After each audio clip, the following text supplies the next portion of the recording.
Well, thanks for joining us for AM Talk. We'll be joined by Seth Champong, and Seth Kwame Champong is a Member of Parliament for Impraiso. But we have in the studio Dr. Manboah-Rockson. He's a political scientist, and thanks for joining me also. Thank you. And now, we're just talking about the xenophobic attacks, especially the ones that have been recorded concerning incidences which have involved Ghanaian or Ghanaians, depending on how the investigations go. We'll make conclusions, etc. Okay. What do you make of the incidents that have been recorded the last 2 to 3 weeks? Well, I am not surprised. I'm not surprised at what is happening in South Africa.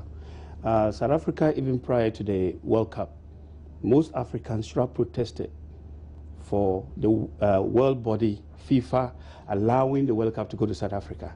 But every African country was so happy that for the first time the World Cup was brought to South Africa. Well, what a shame. It's a shame to the South African government, because I wrote my thesis at the University of Cape Town, and I was privy to some of these things happening. It means you went to school there too? Yes, even graduate students telling you need to go home just because you seem to know better about world affairs than they do. And their thoughts were that most of us from Ghana were there to take over from the white people that were leaving around 1994. And so it's a shame that these things are happening in South Africa. But notwithstanding, I think the South African government should be ashamed of itself, to be very frank. Okay. In international terms, this marks what we called, it marks South Africa completely out of countries that are civilizing. At this stage, it shouldn't have this happen. And it should go quickly, even bring up the military to stop this particular onslaught on innocent Ghanaians and other Africans in South Africa. In all these arguments, I see that the discussion has not focused on perhaps whether some of these pent-up feelings could be the remnants of the period of apartheid, because they resorted to opposition and violence to everything, and so they had needed to hit the streets and do retaliatory attacks, etc. How has this also contributed, the apartheid period? Even though the apartheid period is a period that when a people like the South Africans have over the years resisted white rule, and were doing that to a certain end, you know, their government, after independence, let me say after the end of apartheid, should have tried as a nation to educate its people the role Africans have played in emancipating South Africa. They were here with us. The new Foreign Affairs building, most of their students were living there. That new South Africa. It used to be a hostel. Yes, and we used to visit friends there when we were younger, you know. And so the government of South Africa should have educated their citizenry to tell them that Ghana, Zimbabwe, and other countries, Nigeria, even contributed money to the emancipation of South Africa. It's a shame that they are doing this to Africans. And now, any life that is lost of an African, South Africans need to pay 100 times in compensation. I'm telling you, not in, I'm talking about in compensation. They should be so sad that they should go to the family of that deceased person anywhere in Africa and apologize. Because we harbored South Africans here in Ghana. They schooled with us free. When Ghanaians were paying, they were free. And Ghana is one of they were calling us frontline states, remember? Even though we were far away in West Africa, we were also some of, and occasionally, the nearby countries like Mozambique and others were bombed by apartheid South Africa. People died, you know.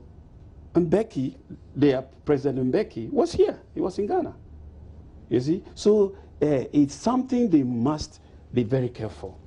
And they should bring out even the military to quell this violent attacks on innocent Africans as soon as possible.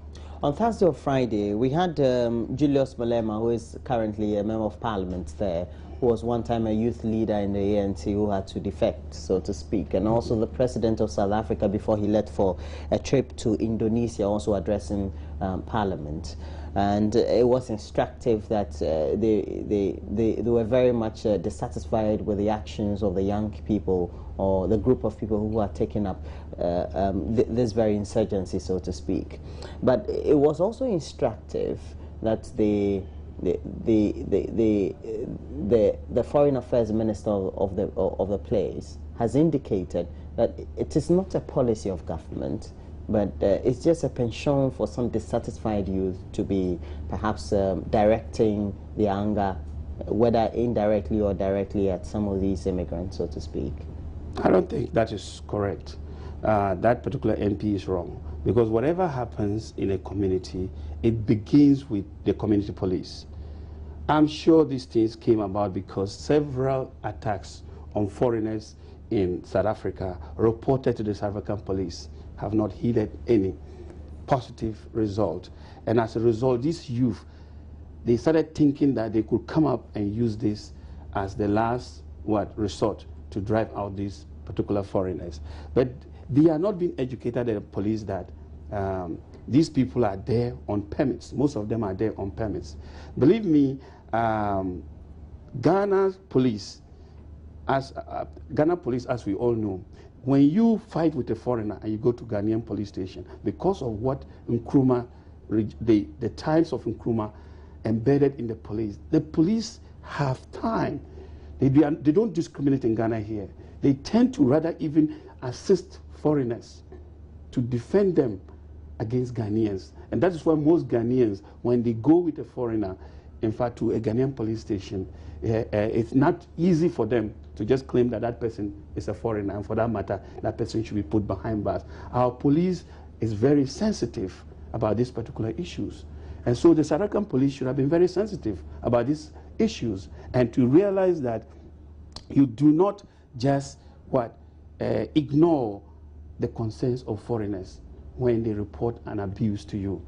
This particular MP has forgotten that this is an escalation from that. Let me tell you that you're going back to the 1960s, slave trade in America, for example, when the federal government said it wasn't its responsibility, there was escalation and attacks on blacks. But when it came and signed the Civil Rights Bill and said that it will arrest anybody who insulted or who used an abusive language on on blacks, it stopped. And even as so today, you're saying that the action of government was critical for all and sundry to see? In every country, the action of government is very important. Now, according to the media, especially the international news media, and we always keep quoting Reuters, the BBC, as well as CNN, etc. The attacks were believed to have started after the Zulu king, Goodwill Zwelithini, said at a recent gathering that foreigners should pack their bags and go because they were taking jobs from citizens, and this was widely reported in the local media. Yes. Okay. Yes. Now, following some of these comments, it could be that we've had built up anger. Is it a failure of the South African government because not addressing its own socio-economic needs? And so perhaps we're having these violence being meted out to foreigners because there's a sense of direction and perhaps some level of despondency among the youth. I think when you come out of a situation like South Africa has been, where this particular king was the lead, he was in the lead during the apartheid period, leading attacks on the white settlements, on the whites. If he did that over the years, and it came to a point that South Africa was emancipated, the government on assumption of power in South Africa needed to reorient their people towards the fact that they had come to a new system of governance, and that is democratic governance, and no more an apartheid system where they were denied their rights, and that people coming into this country, I know most come through other routes, that is those that are nearby, but people like Nigerians and Ghanaians cannot walk into Nigeria. They fly in, and most of them have the right to be there, one way or the other. So the government should have done its part to educate people that when you meet Africans, some of them are experts, some of them work for even United Nations, and they are resident in South Africa, but they are all Africans. And it is our duty as South Africa to keep them, you know, just like South Africans are elsewhere in other countries. So it is their government to orient them, to educate them, and to sensitize them about about the need to be more accommodating, no matter the circumstances. Yes, South Africa is undergoing a double-digit unemployment rate. We all know that things are not very good. Even they are also experiencing lights off, as we call it, Dumsa here, the ESCOM, that is the power generator. Yeah, they're also rationing. They're also rationing, you know. So I know that things are not the way they used to be, you know, but that is because of the population increase and other factors that the government should sensitize their people about. But they should not forget and to relent in what they have done to have sparked ignorant youth like those who are on the streets now demonstrating against foreigners, and that foreigners are their problems. Foreigners can never be your problem, because foreigners are sometimes a blessing. They should look at United States. Who are those making United States? They are foreigners who are making United States. And that is why whoever you are from any country, you are accepted based on your assessment. You know, and that is why United States will ever remain United States, because they don't discriminate. Children that are born, Obama, look at Obama, who came back to correct some of the problems that were caused by American involvement in the Iraqi wars and everything. Look at today, who is their president, who has restored the credibility of America? It is somebody whose father comes from Kenya, and has gone there for graduate studies, met an American lady, they had Obama, and today look at who is the president of the United States. Okay. And so, I mean, we shouldn't shine foreigners. What should a committee of nations in Africa, the whole continent, be doing now? They should be condemning South Africa.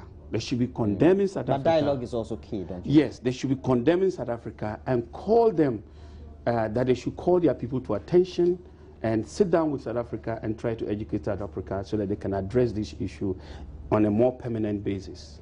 Okay.